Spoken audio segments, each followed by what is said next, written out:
Magic next weekend. He'll be in Hawaii for a wedding, and he has certainly made the most out of this trip to Cleveland. Something just must go right for this guy in Cleveland. Top eight's the Grand Prix, and now he's here crushing the tournament. It's a great city for him. An adopted son. Absolutely. A Temple of Abandon will start the finals off. He has a plains, and he'll pass the turn. Will Merriam back over to Fallen. A mountain and acceleration, very important. Very important, especially on the play. Brad's got to just kind of try to run Ross out of the game. Because once Ross gets his shop set up and he starts making 5-5s and 6-6s, Brad doesn't have Hero's Downfall, Abzon Charm, even Valorous stands to break that up. So Brad's got to turn this game into a pure race, and the man acceleration is the best way to do it. Dunbrick Regent's not a bad way to do it either. Merriam has a copy of Hero of Iroas on turn number 2. Now, he can get explosive as well, but for Brad, this is about as good as you can draw it up, honestly. I mean, he's just right out of the gate with a 4-4 flyer. Exactly. Critter's Claws in hand also. So he may be able to turn this into, a 4-turn game from this point on. He's got a Defiant Strike. That'll trigger Heroic. Draw a card. Windswept Teeth is what he's found. This is Nordeal Thassa. That'll trigger Heroic too. Now he's going to be coming in the red zone, you have to imagine. Here he comes, 2 cards.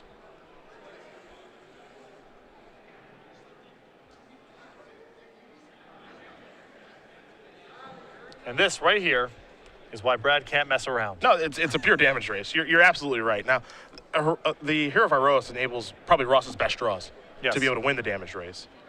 Flood Strand and a passing of the turn back to Brad. There's a Wooded Foothills and attack for 4 damage in the air. Now, the question you have to ask yourself, and we'll see if Brad has Crater's Claws here, I believe he does, is if he's going to try to go after the creature, because I think he also has Stormbreath Dragon in his hand.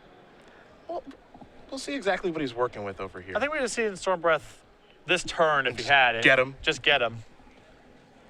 Because I'm with you. I'm looking at pure damage race. Crater's Claws doesn't go to creatures. It goes upstairs. Well, it's worth noting here that if he has another copy of Thunderbreak Region and has a land next turn, that's lethal with Crater's Claws. That's true.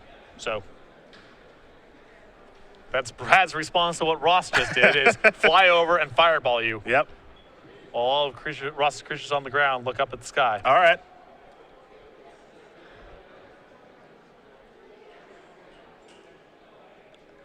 Almost feels like 2 ships passing in the night. It is, very much so. Just, I'm up here, you're down there. Maybe I'll block with my carry added. Maybe, if you let me chump once, maybe I'll chump once. Yeah. And there's no guarantee you even let me chump once.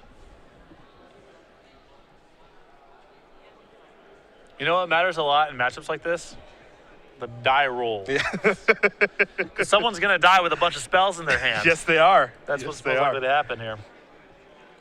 This is a matchup, it seems, where Ordeal of Heliod is like a 10 out of 10. Oh, yeah. It's so good, this matchup. And you can see the reservation with Ross cracking that fetch land there, because going to 14 means that Brad no longer even needs a land to finish off the game next turn with Crater's Claws. Yep. Ross is aware of that, but if he needs the mana, he needs the mana. There's no choice. But yeah, Ordeal of Heliod, that's going to be a superstar here. See if Merriam has it. He's got 1 copy in his main deck this weekend. 2 more on the board. That's pretty important, I must say.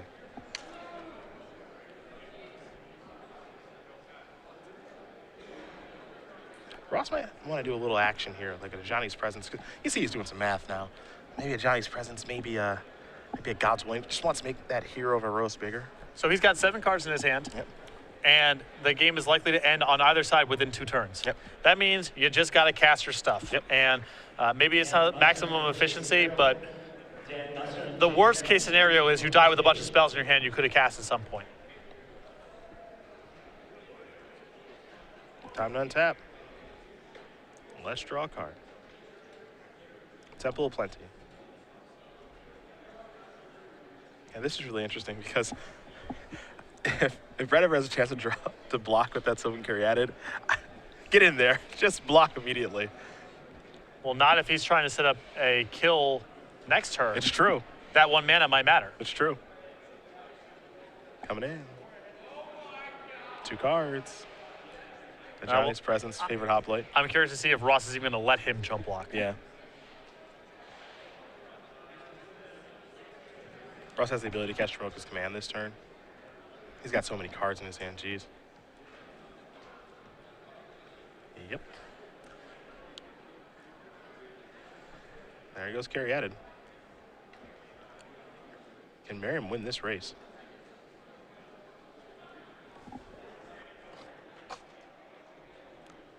Going to be tough. Brad with Corsair Crewfix in hand too, so another potential chump blocker at the ready. Although if Ross is on Dromoka's command, that might result in Brad getting killed if he's trying to block with Corsair. Favorite hoplite. Fast turn back. Brad quickly untaps and draws his card.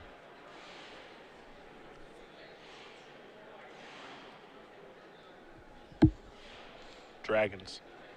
Like it. They're very powerful. And trying to kill one is not really an option since there are 2 Thunderbreak Regents in play. Yeah.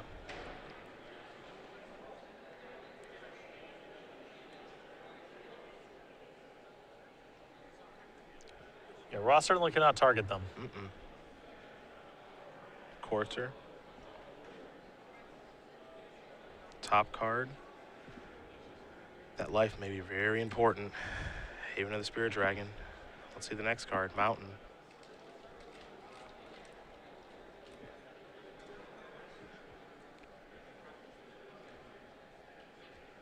So keep in mind, Ross has the ability to use Dromoka's command, make Brad sacrifice an enchantment. That gets the Corsair off the table. That also allows him the flexibility of just putting a counter somewhere as well. And that's another heroic trigger. Yep. He also has 2 copies of Johnny's Presence in hand right now. I suspect that Ross has it. So he's got 5, 6, 7, 8 on the table, and then Dromoka's command gets him up to 10. And then we got 2 copies of Ajani's Presence, and each of those are worth 2 points of damage cast because it's +1/+1 and a heroic trigger. What's interesting here is that land, the card that Ross has to be worried about now is Draconic Roar. Yes, that's the card I was right about to mention, because if he taps out for Dromoka's command here, and then he gets hit, the favorite hoplite gets hit by Draconic Roar, it's real bad news. I don't know if he can win then. Yep, I think he's going to need every piece of this.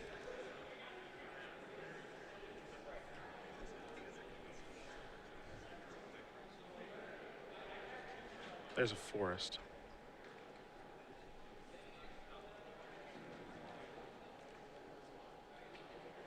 And Brad is waiting patiently here.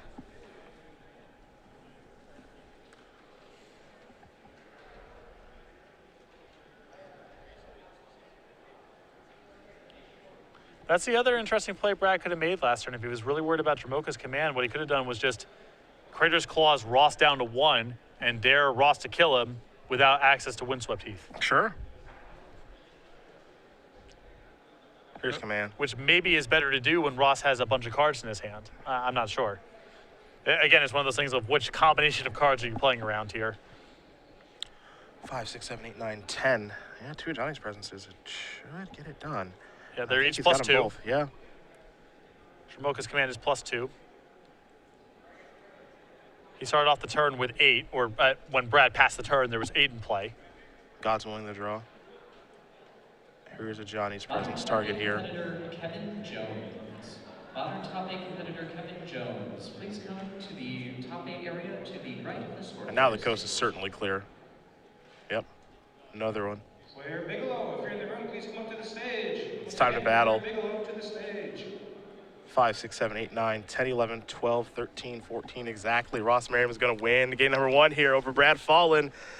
The race goes to the player on the draw. Bant Heroic wins game number 1 over Green Red Dragons. Huge deal. I mean, that means that Brad's got to pick up one of these games post-board on the draw to win this match. Yeah. Attention players. Sideboard time. We're going to take a look at Brad's to start things off. I know he's got 2 Anger of the Gods, 2 Arbor Colossus, 2 Ash Cloud Phoenix, a Den Protector, 2 Hornet Nest, a Plummet, 2 Nissa World Waker, a Roast, and a Seismic Rupture. So Roast is very solid for this matchup. I think Anger of the Gods is probably acceptable with Brad on the play, though on the draw those kind of effects get bad pretty fast.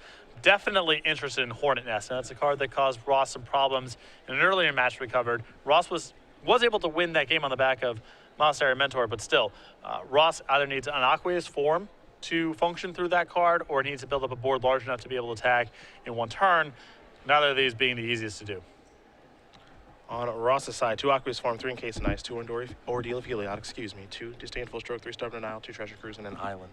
So a lot of really good options here. I think that Aqueous Form, Encased in Ice, and Ordeal of Heliod are all awesome here.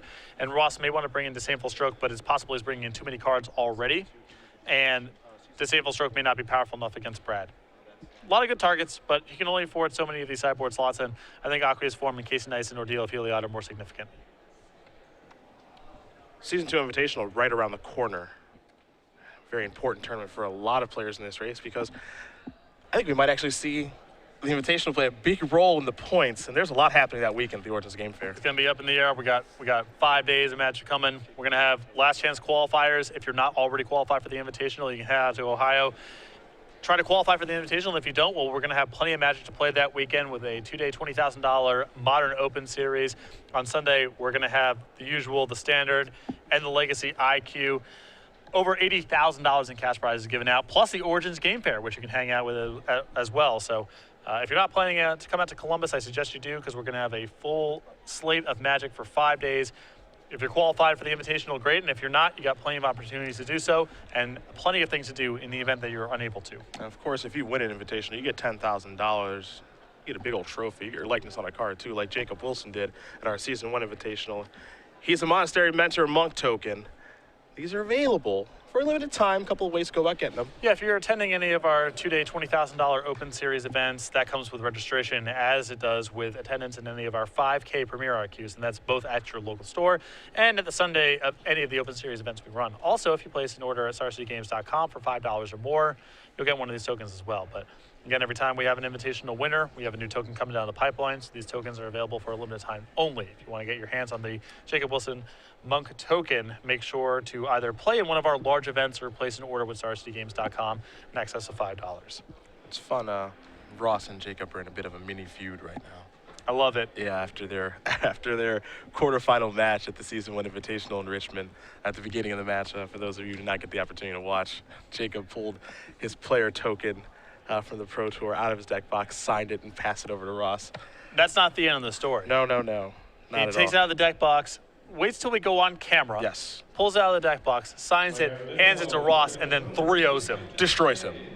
Absolutely destroys And him. you know what? I love that because I come from a different era of competitive Magic where everyone wasn't friends with each other. That's right. Heel tactics. And things like that used to be more common. Are we in a competition or are we not? So I love seeing that kind of stuff. And then Jacob went on to win the tournament. Now Ross is looking to get back at him. And apparently if Ross does win the Invitational, he will be making a Monk token and say, these are the tokens we are using now, Jacob. Your token is gone. I love the escalation. I do. I love it as well. I am worried that this could lead to us having just years of Monk tokens coming out of the Invitational as people try to one-up each other, but in the short term, I really like that plan. Ross could well be on his way. He has 2 Invitational top 8s to his name. And he could win this tournament here. He's up a game. He's 1 game away. And we have seen him win tournaments before. You think about him almost going back-to-back in Providence last year in June.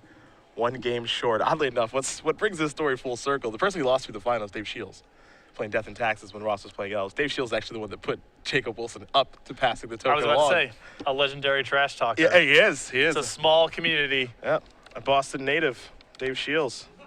How those Celtics doing? Hope he's watching. Hope he's watching. Nothing personal except it is personal. Can't wait. I can't wait to go back and watch that one. Like I said, I like when the competition feels like competition. I agree. I do agree with you. It's all in good fun, of course. Of course, but are we trying to win these things or are we trying to make friends? Well, based off the last match I watched between Gerard Fabiano and Ross Merriam, they're trying to win these things. Yep. That's for darn sure. Now, obviously, people should be buddies and all that kind of stuff, and that's great. But I just like inside the match when there's a little bit of rivalry, that's all. A little animosity. That's all. I played against you at the finals of the Draft Open. So you know what I have to do now? First thing I do when I get back to the hotel room. Yep. Buy tickets to Game 5 of Okay. Clipper Spurs. Yep. Here he is. Here he is. Couldn't be happier as Brad is going to take a mulligan. Not timely. Hope springs eternal. Ross with a little bit of a smile here. Looking forward to talking to Brad after this tournament. First Open Series event to make the finals. That's unbelievable. Yeah, congratulations to him, man. Just a great run, and certainly not playing against people who just fell off the turnip truck, too. No. I mean, He beat Kyle Boggs last round. Top 4, and that was a matchup that I thought that Kyle 75-75 had an edge. I thought so, too. Now you're in the finals against Ross Merriam, down a game. That was a very hard game 1. Yeah. And it's so compelling, too, because even in a game like that where it just looks like people are just dumping their hands on the table and we see who had the better hand, plenty of decisions on both sides of the table. How does Ross want to marshal his resources? Brad, maybe it's correct here on the last turn of the game for him to Crater's Claws for short of lethal to cut off the Windswept Heath. He still has lethal coming back the next turn. Yeah, that play's so tough. Right, Just it's fireball you down to one. And then, all right, I'm going to shut off your Windswept Heath. I think that's right. And I'm just not hope, sure. And just hope that, and that play looks really bad, potentially if Ross does not have Tremoka's command, but he has other effects in his hand that allow him to pump his creatures. So, I don't know. Even in a game like that, plenty of stuff going on both sides of the table. Brad's going to keep. He's going to start with the Temple of Abandon. Top card's going to go to the bottom. We'll head Merriam's way. He's got a Plains and a favorite Hot Blight. There's a Forest. Acceleration. Nope. Draconic Roar. Stormbreath Dragon. Get that thing off the table. Take 3 as well. Thank you much. Probably not as good that turn for Brad to play that as opposed to Caryatid, but that's a fine consolation prize. Keep the board clean, and you have Stormbreath Dragon, which if you're able to bridge the gap with a removal or blockers, Stormbreath's very tough for Ban Heroic to beat. Look, there are times where the Ban Heroic deck just keeps a 1-creature hand. This is not the case as Hero of Iroas has shown up. Ross going to search up a Forest, which means that Tremoka's command is almost certainly still in his deck. It's a creature matchup. It's in. Temple of Abandon. And a passing of the turn, it looks like here from Brad. Only getting cut against Esper Dragons in similar decks. Anytime where it looks like there's going to be blocking or any sort of creature combat, Tremoka's command is spectacular. Seeker of the Way, the draw. In comes the hero. Fallen going to fall down to 18. How long have you been sitting on that one for? I'm not really going to answer that question. Seeker of the Way for Ross and a passing of the turn. Here's a Mountain. And Ashcloud Phoenix, tough one to get through. Tremoka's command the draw. Ross is struggling a little bit with the mana. Ashcloud Phoenix a little bit awkward. The consolation prize here is even if Ross has to trade a creature for it, the creature he has left over is likely to be so big that the morph is not of consequence. But keep in mind, he knows that he's facing down Stormbreath Dragon. That's showing up soon, as long as Brad has no land drop to make. Ross is at 16, and he's going to get hit in chunks of 4. And his hand's a little bit clogged, so even though the monstrosity on Stormbreath Dragon isn't the immediate concern, it's another factor in all of this.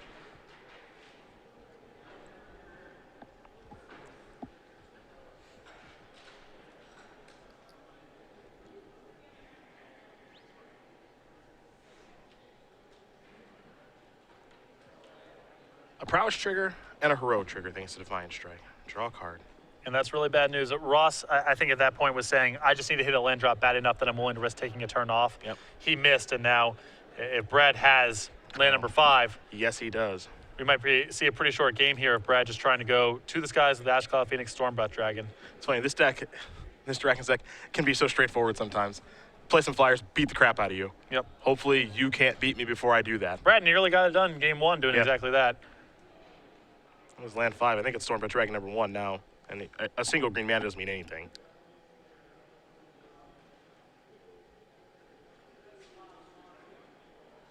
Yep, here we go. Giddy up.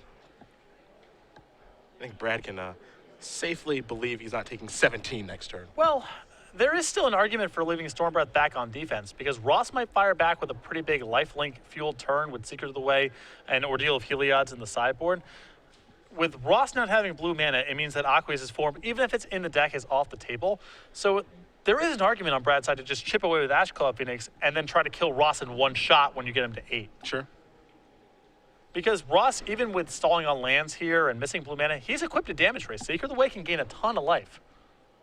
There's Ordeal of Heliod. While we're on the topic of gaining a ton of life, I'm going to be getting 13.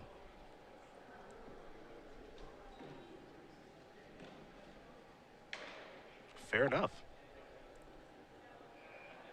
Let's go back to Brad. He's going to slow down now. Yep. Fair And enough. I mean, the damage rate swung so dramatically that now he's going to kind of hang back for a little bit. Ashcroft Phoenix on top of the deck. Sylvan Carey at it, pass the turn back. 17-9. Ordeal if you 10 lives a lot. And the 5-5 is big. Yeah. Have to pump the brakes a bit. This and more expert insight. You're just getting warmed up here. Oh, yeah.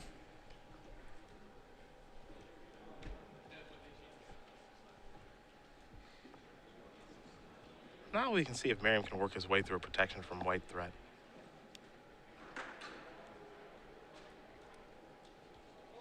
Defiant strike. And the recipe might just be to overpower it by just making creatures are so large that Stormbreath Dragon is just bouncing instead of eating things. Rush to a copy of Temple of Enlightenment. But keep in mind, Brad's got a lot of mana now. He's got 6 in play. Ross is still bottlenecked with cards in hand. And the monstrosity on Stormbreath Dragon has the possibility of killing Ross from a pretty high base.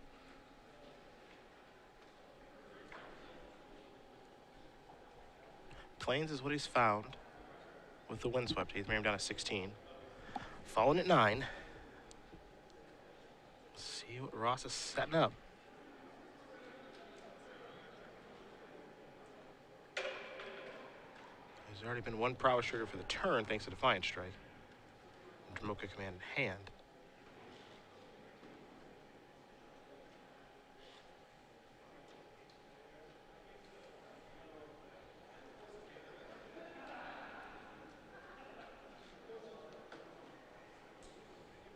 Do a little math. He might be able to attack here pretty well. Well, if he gets both of his creatures above 4 toughness, such that Stormbreath Dragon isn't just eating, then an attack is probably pretty productive. You make some inroads on the board. Brad may have to chump block, and depending on how Brad blocks with a Stormbreath Dragon, Ross may gain a little life as well. There might even be some interest in something along the lines of fighting Ashcloud Phoenix. Yeah, Ross has a lot of good options here. I do think that he needs to try to muster together an attack this turn and play cards out of his hand because he's at risk of losing in the air, and Stormbreath Dragon is a concern as well. I'm gonna fight the Courser. Trigger prowess. Red zone.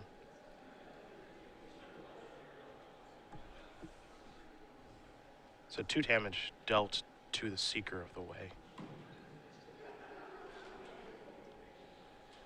Seeker of the Way has prowess, and of course that means it also has lifelink.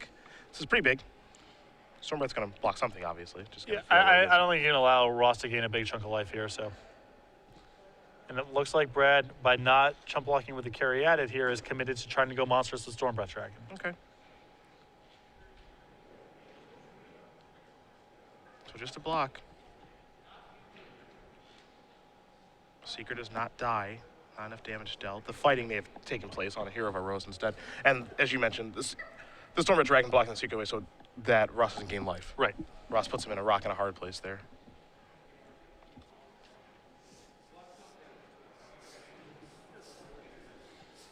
Interesting card in Ross's hand. He actually has a copy of a Encase in Ice. That seems like one of his better sideboard cards for the matchup. You know, as you can see, even with Ross in a pretty commanding position, Stormbreath Dragon is troubling. Yeah. You know, it's not the easiest card for him to beat. He can't actually get it off the table. Encase in Ice is one way to suppress it.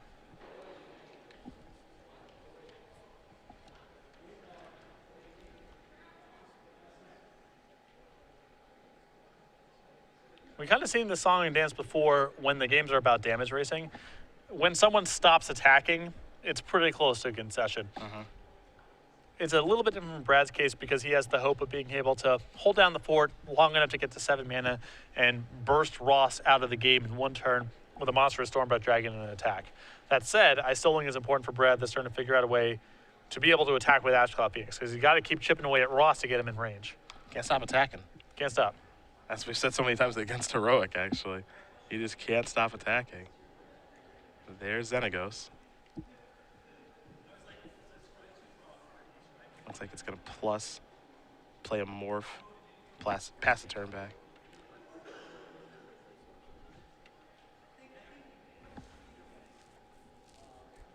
Smart to have some different colored creatures out there because of God's Willing.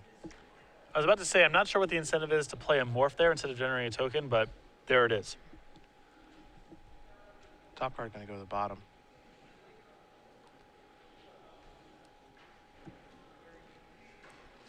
Although playing an Ashclad Phoenix face down is a pretty big cost. Without question. Brad's at 2. He can't afford to unmorph. And his flyers are at a premium right now because he can't attack on the ground.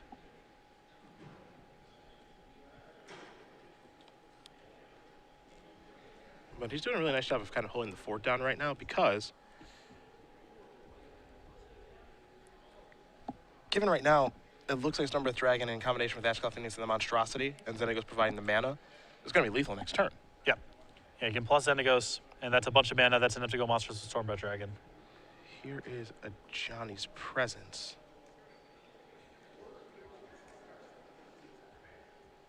He's up to something. Oh. Dromoka's Command. Just another big lifelink trigger. Yep. This one can't be stopped. And again, this is just an effort. To keep Right pushing now. through damage. Keep pushing through damage, and if Brad has a shot block with the carry added, he starts losing a lot of mana. Yep. Ross gains a bunch of life. Yep. Nothing dies because the Stormbreath Dragon's not big enough. And Brad's board position is crumbling, and Ross is generating a nice cushion of life, and Ross has access to blue mana. Yeah, that's the one that kind of floats under the radar a little Right. bit, is the blue mana he has access to now. Things were already going pretty bad for Brad, Yep. and now Ross is unlocking a good portion of his hand. It's almost like that temple just kind of slid in there. Right. After everything else that happened that turn. All right, now I have access to blue mana. I might have a card like Aqueous Swarm in my hand. I might have Encase in Ice, which he does. It's a lot for Brad to think about. There's a Thunderbreak Regent. All these cards in the battlefield are red, too. Even the Satyr token from Xenagos. So if Ross does have a God's Willing, Brad's out of cards, too. It's all face up. yes, it is. I think Brad's just trying to figure out, is there anything I can attack with? Because I got to keep chipping away. If I just sit here, I can't win.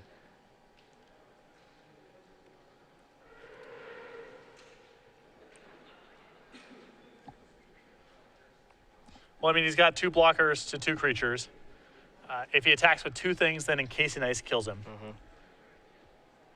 I mean, it might be a situation where he just feels like I can't beat Encase in Ice. I agree, too. Yeah. I don't mind attacking with as much as possible there. Ross reaching for mana right away. He's got Encase in Ice to shut down the Stormbreath Dragon. That'll tap, and that's going to do it. Ross Merriam is going to win this match and this tournament here in Cleveland. He is your standard Open champion and most likely on top of the leaderboard. His friends are thrilled for him. Jake Mondello, Anthony Lowry, Stu Summers back there, and the